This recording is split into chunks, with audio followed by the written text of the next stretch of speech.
आज आपण पाहतोय की मनोज जरांगे यांचा उपोषणाचा आजचा हा चौथा दिवस आहे। खरं तर काल त्यांनी निर्वाणीचा इशारा दिल्यानंतर या ठिकाणी सरकार देखील आता अडचणीत आला आहे आणि आज विशेष म्हणजे या ठिकाणी गुणरत्न सदावर्ते हे कोर्टामध्ये जाऊन त्यांनी आंदोलन चिरडण्याचा प्रयत्न केला आहे। असं असतानाच आज अनेक संघटना त्यांना पाठिंबा देण्यासाठी आल्या आहेत। आज आपल्याकडे आंतरराष्ट्रीय बजरंग दल जे आहे त्यांचे संस्थापक अध्यक्ष दिनेशदादा पाटील हे आपल्या सोबत आहेत आणि त्यांचे एक शेकडो कार्यकर्ते हे मुंबईत दाखल झाले आहेत। काय सांगाल तुम्ही आज बजरंग दल जे आहे आंतरराष्ट्रीय बजरंग दल यांनी पाठिंबा दिलाय? त्याचं वास्तविक कारण असं आहे की महाराष्ट्र हा मराठ्यांचा आहे आणि आरक्षणासाठी मराठ्यांनाही आंदोलन करायला लागत आहे आणि त्यांना वेगवेगळ्या पंथाचे आणि काही असे विधर्मी आहेत ते धमकी देतात की आम्ही तुम्हाला आरक्षण देणार नाही आहे। पण आपल्याला सर्वांना माहिती आहे जिथे बजरंग दल उभा असतो तिथे लंका दहन करतोय आणि जरांगे पाटील यांच्यासाठी आज आंतरराष्ट्रीय बजरंग दल हा मैदानामध्ये उतरलेला आहे। मी बऱ्याचशा मीडियामध्ये न्यूज बघितली, कुठलाही संघटन जरांगे पाटील साहेबांना सपोर्ट करत नाही, सहकार्य करत नाहीये, पण आंतरराष्ट्रीय बजरंग दल जरांगे पाटील साहेबांच्या ठामपणे पाठीशी उभा आहे। जिथे जिथे प्रॉब्लेम होणार तिथे आमचे बजरंगी हे पागल आहेत आणि आपल्याला सर्वांना माहिती आहे की पागल आदमी हा इतिहास घडवतो आणि इतिहास निर्माण करतोय। आज आम्ही सर्वजण आझाद मैदानामध्ये जरांगे पाटील साहेबांना जाहीर समर्थन देण्यासाठी आलेला आहे आणि त्यांना आरक्षण हा भेटलाच पाहिजे।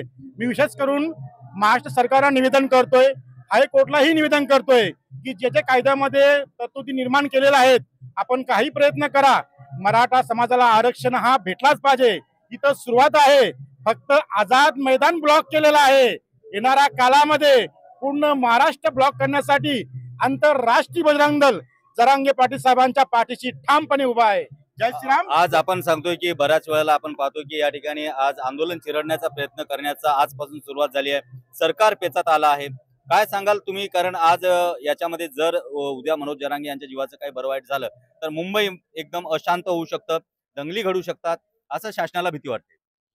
विशेष करून जिथे बजरंग दल उभा राहतोय, मी विशेष करून सरकारला सुद्धा मी चेतावणी देतोय की जरांगे पाटील साहेबांच्या केसालाही धक्का लागलं तर लक्षात ठेवा, इथली विधानसभा दहन करण्यासाठी आम्हाला वेळ लागणार नाही। कारण की आमचा एक बजरंगी हा लंकेमध्ये गेला होता, आम्ही लंका दहन करून आलो होतो।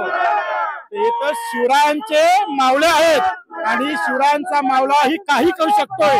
आज सरकारला आमचा जाहीर विरोध आहे। कारण की जर तुम्ही मराठ्यांना आरक्षण दिलं नाही तर आम्ही रस्त्यावरती उतरूच। आज मुंबई जाम केलेला आहे।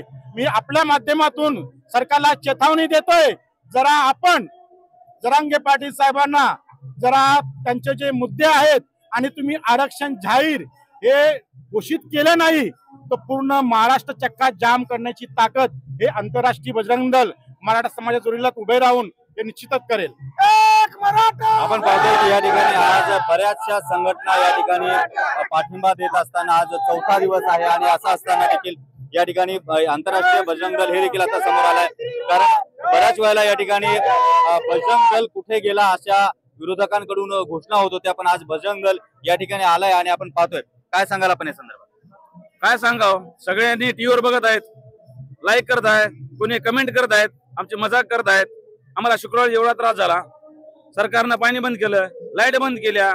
आज आपण पाहतोय की खरंच या आंदोलक जे आहेत या आंदोलकांना आज सगळ्या संघटनांनी या ठिकाणी कुठेतरी पाठिंबा दिला, अन्नछत्र उभं केले, त्यामुळे आज इथला आंदोलक आंदोलन करण्यासाठी आता सक्षम उभा आहे, यात काही शंका नाही।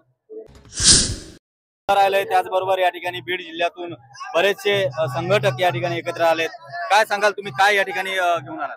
जे परवा दिवशी जे शासनाने आपल्याला सगळे सोय बंद केली होती त्यासाठी आम्ही प्रत्येक गावातून भाकरी, ठेसा, कांदा प्रत्येक गावातून प्रत्येक घरातून आम्ही घेऊन आलेलो आहे आणि आम्ही आमच्या मराठा बांधवांना सूचित करतोय की ज्यांना कुणाला पाहिजे असं त्यांनी सगळ्यांनी या।